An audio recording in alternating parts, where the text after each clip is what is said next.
welcome to Femme Tarot channel. I'm Natalie, an intuitive tarot reader. This channel is all about enlightenment and empowerment, bringing together spiritually like-minded people who want to talk about all these topics that they can't talk with anybody else. But today, what we're going to be doing is we're going to be looking into 2021. Yes, we can finally say goodbye to 2020.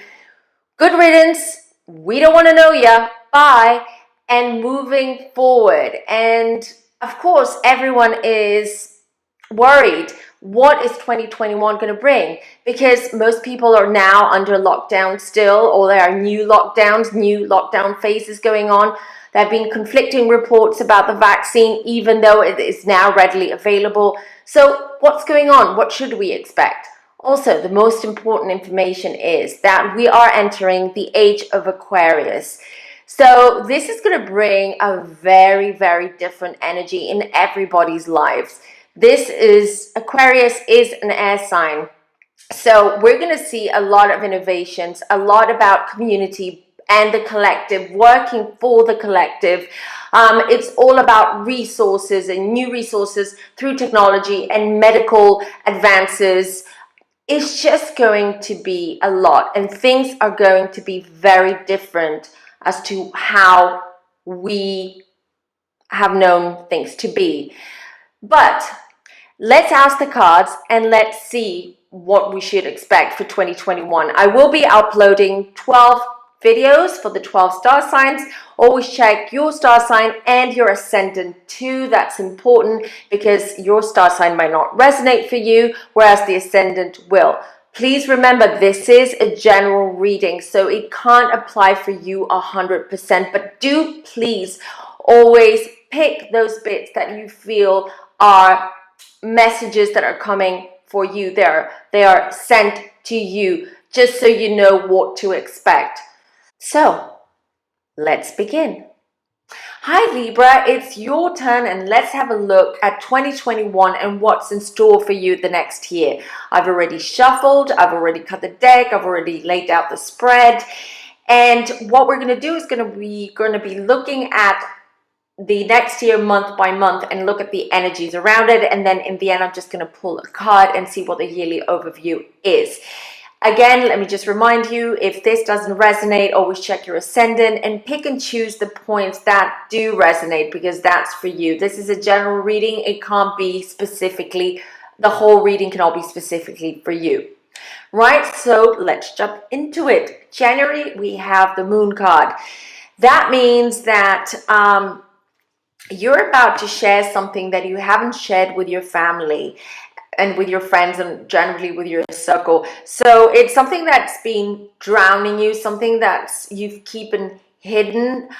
I feel, and that came right now, that some of you who are probably have experimented with your sexual orientation and trying to discover what it is and who you really are might finally now be honest and come out of the closet, as they say, and be truthful and honest and share that. Some other of you may want to, let's say, if you are studying a specific subject at university or college and you realize that that's not for you, and this year has really made you see clear what your future is going to look like, then you will just reveal that to your parents and say, hey, you know, I'm really sorry, but this isn't working for me. I just want to go towards that direction. I want to study something else. So you get my drift, right? This is sort of the pattern and energy that's been going on in January. It's also going to be a month where you will have to tackle the good and the bad, meaning the positive thinking and the negative thinking, and it has to do with you. So it's all about not only tackling but balancing those two thoughts and feelings in order for you not to feel as intensely that you're drowning in your problems, in your own issues, and what's going on in the world, which has been affecting you and the rest of the world, actually. So it's going to be a time for you to reflect and really heal. And really heal. And the only way you can heal is by being open and honest to the people around you and the people who love you. That's going to be January. Then February, we have the Hanged Man. A different perspective, looking at things from a different perspective, feeling that the whole time that you felt that you were dangling, or you weren't in the right path, or you weren't sure about what the future is going to look like for you. February is going to bring a new energy. Even something might even happen to you that will completely change your perspective and how you see yourself and your life, and how you see your future as well. It's going to help you be a little bit more confident in your planning and your decision making. Something that, as I said before, you're going to have that drowning feeling in January, which is going to push you to come out and be honest and share your feelings and your thoughts with other people. So it's going to be hand in hand with this Hanged Man as well. It is going to be a new chapter in your life as well, but it's not exactly new, but it's almost like you're going to take control of that chapter in your life that you had hidden, or you didn't share with other people. Then in March, we have Seven of Cups, more challenges, a lot of options, a lot of thoughts, a lot of feelings about everything, very unsure about yourself, not feeling confident. Was that wrong? Was what I did right, or was that wrong? What are the consequences of that? So that's how I'm going to describe it, that it's going to be sort of regret. You're going to feel a little bit of regret as well during that month, but you need to remind yourself that despite the regret, despite anything else, there is a reason why you came out and revealed those secrets or this hidden part of your life, and now you need to deal with it, and you need to keep calm and collected and really be confident with that choice and that decision. And here's the great news. So we're going into April. I get the wish card. I get the Nine of Cups. So finally, April is going to feel a lot more light, a lot more happy. You're going to finally feel that your wishes are coming true, that you're being heard, your prayers are being heard, and you're being helped and guided. It's just a wonderful feeling. April is going to be a really wonderful, wonderful month. You're going to feel a lot more confident. Everything that you do during that month is just going to really uplift you and really help you, and you're going to feel just magical. And then we have, that's April, and then we have May, Knight of Wands. Yes, that feeling is going to continue throughout May as well, where you're going to feel that you can take life, grab life by the balls, and really do something about it now. Now, this is the time where you're just going to dive in and go for it. And you're going to feel super creative, very confident even about your looks. You're going to feel good. You're going to look great. You're going to be in a flirty mood. You're going to be in a playful mood. It's just going to be an overall really playful, creative, wonderful month for you. You can see the way I'm acting. I just feel that energy. That's May. June, be careful. Don't overdo it. Don't overparty. Don't overdrink. Don't overabuse any, drugs or anything. Just be wary. Take care of your health as well. I feel that you might have some health issues around that time that might crop up and worry you a little bit. Just take things a little bit easier. Start juicing, getting those vitamins in. eat more fruit, take your vitamins, just overall exercise, just overall take care of yourself, and don't overindulge and don't overdo it around June. In July, I feel that you might end up being involved in something that it's very stressful, but you will feel that there is, how can you get out of it? What's the way out of the situation that you got yourself into? You're going to feel that a lot of regret, fearful about it, and yeah, you're going to even sort of cut some people out of your life temporarily, not forever, just because you just don't want to deal with the backlash of that. So Seven of Swords, it's again, it's a challenge. It's a seven, it's a challenge. It has to do with truth and consequences. So just be careful who you work with, who you trust, what you do, what you say to people, because this is going to come back in July and bite you in the bum, unfortunately, I'm sorry to say. Now in August we have the Two of Pentacles. If you are looking for a job, or if you are working on some kind of project, I feel that you're going to get two opportunities, and you're not going to be sure which one is the best. Shall I take this new job, or shall I stay where I am at now? What are the prospects of that? So the August is going to be more related around, it's going to be more revolved around making the right decisions for you and how to move on forwards from there.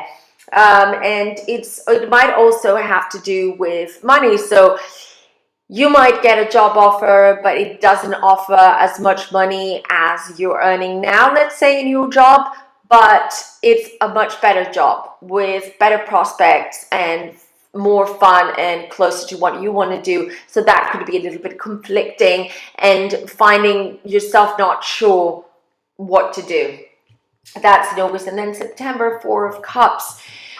I feel that a relationship that a long-standing relationship, a long-term relationship that fizzled out and has started fizzling out in the last few months, even a year from that point in September, that is going to drive you to make a decision. And I feel that you will start thinking seriously about ending a relationship that hasn't been working. The passion is no longer there. Maybe communication is not as good as it used to be. So it's going to be a thought process, an emotional process for you, trying to figure out what you're going to do. Should I stay in this relationship? Should I give it another chance? Should I, move on? What do I do? And that's going to be the theme of September. And then we have October, Queen of Swords.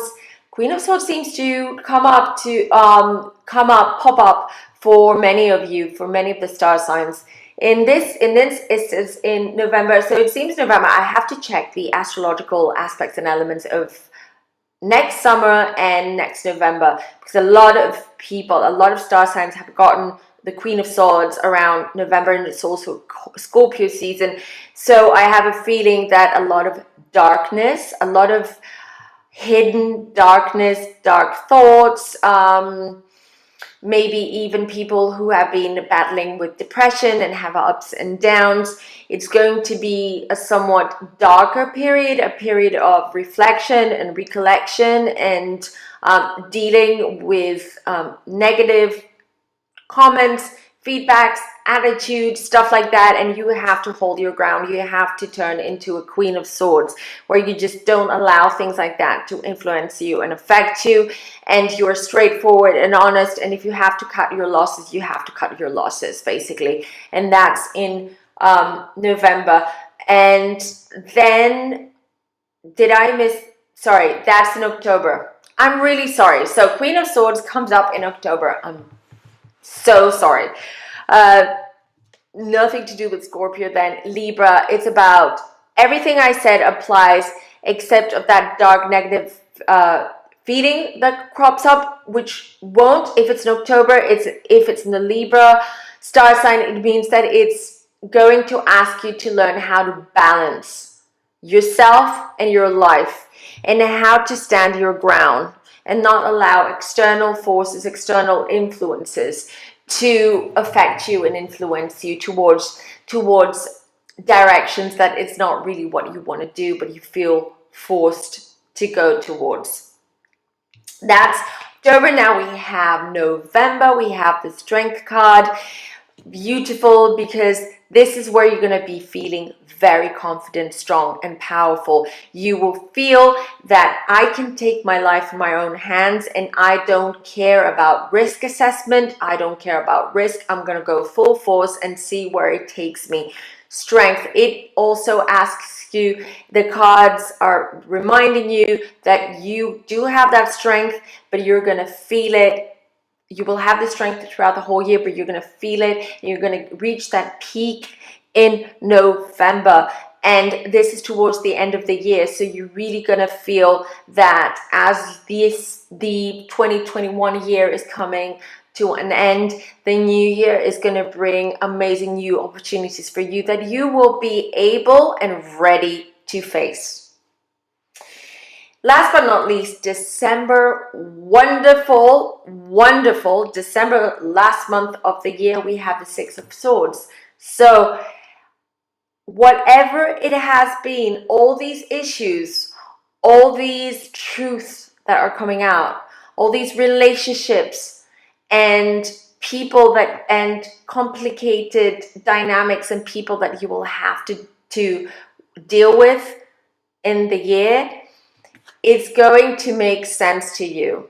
You're going to feel validated, because things are going to start feeling a lot calmer for you. They're going to go towards the directions that you're working to. You're going to feel that you're really coming out of the eye of the storm, and it's going to be a more peaceful, not a completely peaceful, but a more peaceful month for you, December, coming into the new year of 2022.